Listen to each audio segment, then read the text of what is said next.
Hello friends, जय माताजी। Welcome back to Jignaba kitchen. तो फ्रेंड्स, आज આપણે બનાવીશું મખાના। તો જો ફ્રેન્ડ્સ, આવી રીતે રાજભોગના જે મખાના આવે છે તે લઈ લેવાના છે। તેને આપણે ખાસ એક મસાલો જે પેરી પેરી મસાલો આવે છે તે નાખીને વઘારીશું। તેનાથી તેનો ટેસ્ટ ખૂબ જ સરસ આવે છે અને બાળકો અને મોટાઓ બધાને ખૂબ જ ભાવે છે। તો ચાલો ફ્રેન્ડ્સ, આપણે મખાનાને વઘારી લેશું।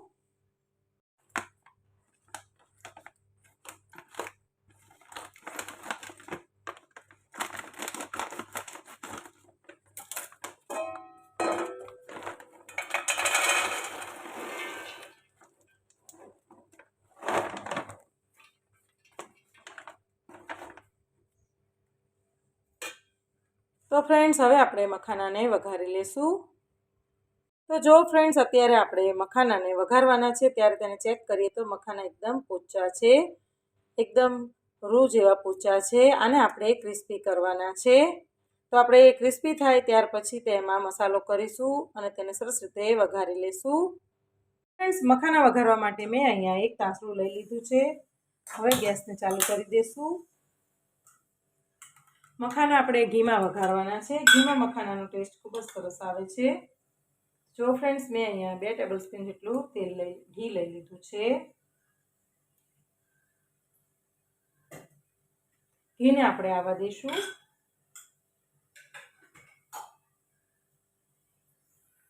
આપણું મેલ્ટ થઈ ગયું છે, તેમાં આપણે સૌથી પહેલા હિંગ એડ કરીશું। ત્યારબાદ તેમાં આપણે હળદર એડ કરી દઈશું।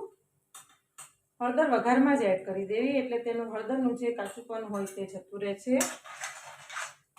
હળદરનો જે હરનો ટેસ્ટ આવે છે તે ના આવે।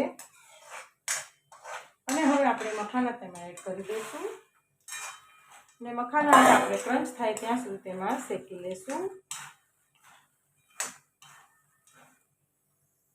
ફ્રેન્ડ્સ, હવે આપણે મખાનાને ધીમા ગેસ ઉપર શેકી લઈશું।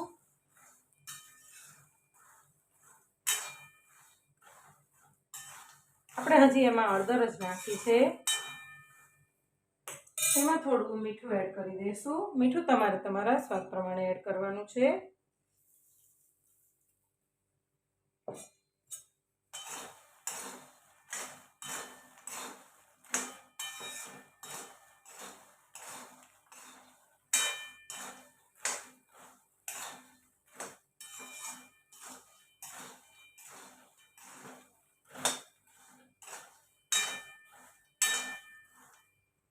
મખાના ખાવામાં ખૂબ જ ટેસ્ટી અને હેલ્ધી હોય છે। તેમાં ઘણા બધા વિટામિનો રહેલા હોય છે। તમે આને ઉપવાસમાં પણ ખાઈ શકો છો।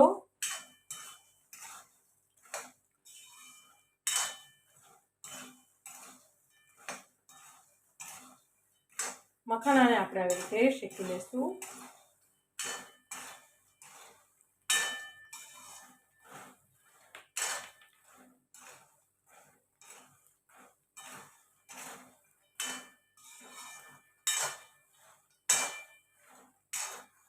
હવે મખાનામાં આપણે મસાલો કરી લઈશું। તો ફ્રેન્ડ્સ, આપણે ખાસ પેરી પેરીના મસાલાથી જ બનાવવાનો છે।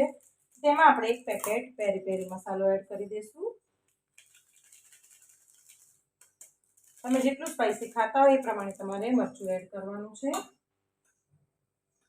પેરી પેરી મસાલો આમ પણ તીખો હોય છે, એટલે થોડું તમારે મરચું એડ કરવું। મેં અહીંયા અડધી ચમચી મરચું એડ કર્યું છે અને હવે બધું પાછું મિક્સ કરી લેશું।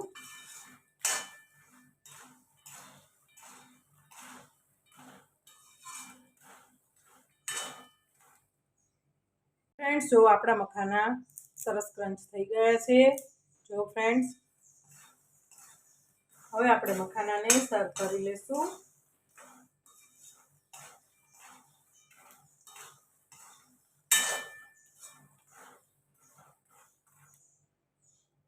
એકદમ ક્રંચ એવા મખાના બનીને રેડી થઈ ગયા છે। જો ફ્રેન્ડ્સ, એકદમ ક્રન્ચી બન્યા છે। તમે પણ આવી રીતે ટ્રાય કરજો, ખૂબ જ સરસ બને છે। ફ્રેન્ડ્સ, તમને મારી આ મખાના વઘારવાની રેસીપી પસંદ આવી હોય તો મારી ચેનલને લાઇક, શેર અને સબસ્ક્રાઇબ કરજો અને પેલી બેલ આઇકોન પ્રેસ કરવાનું ભૂલતા નહીં। અને હા ફ્રેન્ડ્સ, મારા ફેસબુક પેજને પણ લાઇક કરવાનું ભૂલતા નહીં। તો ફ્રેન્ડ્સ, ચાલો ફરીથી મળીશું નવી એક વાનગી સાથે। જય માતાજી।